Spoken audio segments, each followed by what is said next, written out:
Hãy tưởng tượng đến một kẻ giết người hàng loạt, khuôn mặt đầy những vết cắt quái dị, tự xưng là sứ giả của thần gián Ai Cập.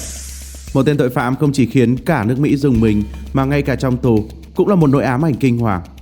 Nicole Jenkins, cái tên gắn liền với tội ác và sự điên loạn. Nhưng mà liệu hắn có thực sự là một con quái vật do số phận tạo ra, hay chỉ là một kẻ cực kỳ xảo quyệt, lợi dụng những lỗ hổng của pháp luật để trốn tránh công lý? I was not involved in this. Because I'm going to tell you the truth. First of all, if I was involved in this, that vehicle would have been totally destroyed.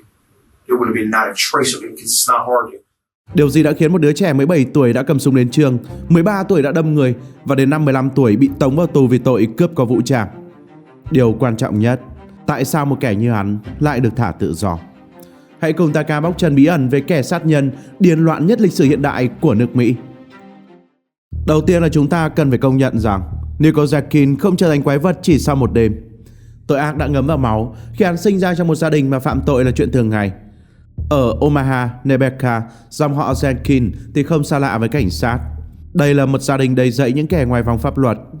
Cha của Nicole là một tên tội phạm khét tiếng. Mẹ hắn, Laurie Jenkins, cũng chẳng khá khẩm hơn. 3 người chị gái, chú và anh họ đều đã từng vào tù ra tội. Trong một gia đình như vậy thì làm gì có cơ hội nào cho một đứa trẻ trưởng thành theo cách bình thường? Ngay từ nhỏ thì Nicole đã thể hiện những dấu hiệu bất thường.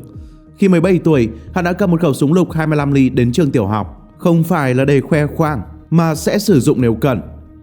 11 tuổi thì hắn bỏ học hoàn toàn, liên tục bị đưa vào các trại giáo dưỡng. Nhưng mà nơi đó không cải tạo được Nicole, mà chỉ biến hắn thành một kẻ tàn bạo hơn nữa. Mỗi lần bị đưa vào trại, hắn lại gây gổ, đánh nhau, trở thành kẻ mà ngay cả những đứa trẻ hư hỏng nhất cũng phải e dè. 13 tuổi, Nicole lần đầu tiên cảm nhận khoái cảm của tội ác khi mà đâm người trên đường phố. Không phải vì tự vệ, không phải xung đột cá nhân, mà đơn giản chỉ vì hắn muốn làm như thế. Hắn không có bất kỳ khái niệm nào về đạo đức hay hối hận. Khi mà những đứa trẻ khác chơi bóng rổ hay là xem phim hoạt hình, Nicole đã chìm đắm trong thế giới của các băng đảng, súng đạn và đổ máu. Những người duy nhất hắn kính trọng là những kẻ mà sẵn sàng xuống tay, không có chút do dự. Đến năm 15 tuổi, Nicole không còn một đứa trẻ nổi loạn mà đã trở thành một tên tội phạm thực thụ. Vào năm 2023, hắn bị bắt về 2 vụ cướp xe có vũ trang, cầm súng chĩa thẳng vào đầu nạn nhân và lấy đi mọi thứ. Nhưng mà thay vì cảm thấy sợ hãi trước pháp luật, hắn coi nhà tù như là một chiến trường mới. Những năm sau đó, thay vì cải tạo, Nicole càng trở nên nguy hiểm hơn.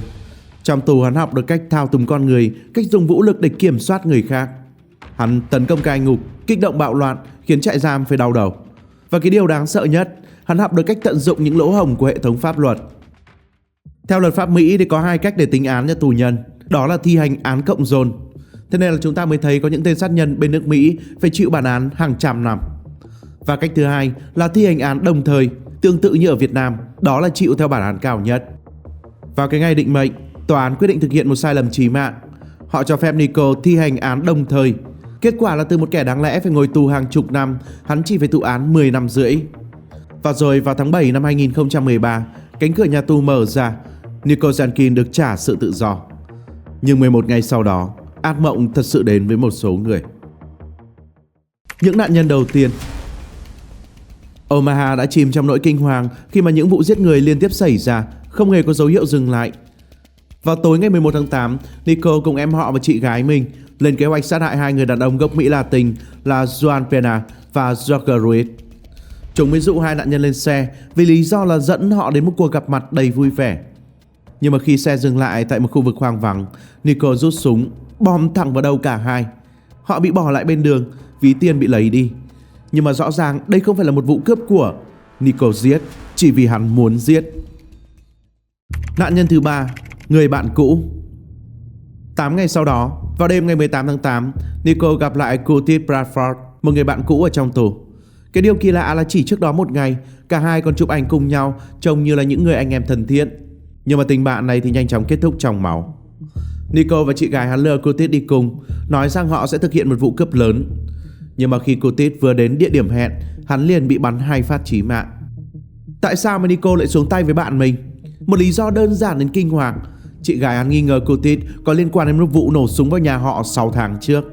Và với Nicole, nghi ngờ là đủ để một người phải chết. Nạn nhân thứ 4, bà mẹ 3 con xấu số.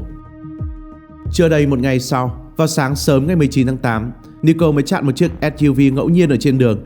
Nạn nhân là Andrea Kruger, một người mẹ ba con đang trên đường về nhà sau ca làm muộn. Không một lời cảnh báo, Nico nổ súng 4 lần vào Andrea rồi kéo cô ra khỏi xe.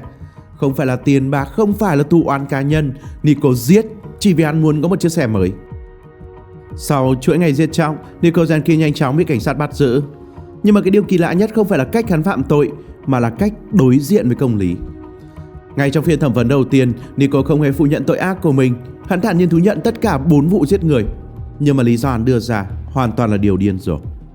Tôi không phải là kẻ giết người, tôi chỉ đang thực hiện mệnh lệnh của thần rắn Ai Cập Apophis, đó là sự hiến tế. Tuyên bố này khiến cho tất cả những người có mặt trong tòa án phải rùng mình. Nico không chỉ nói suông, hắn còn thể hiện sự điên loạn qua những hành động kinh hoàng khi bị giam.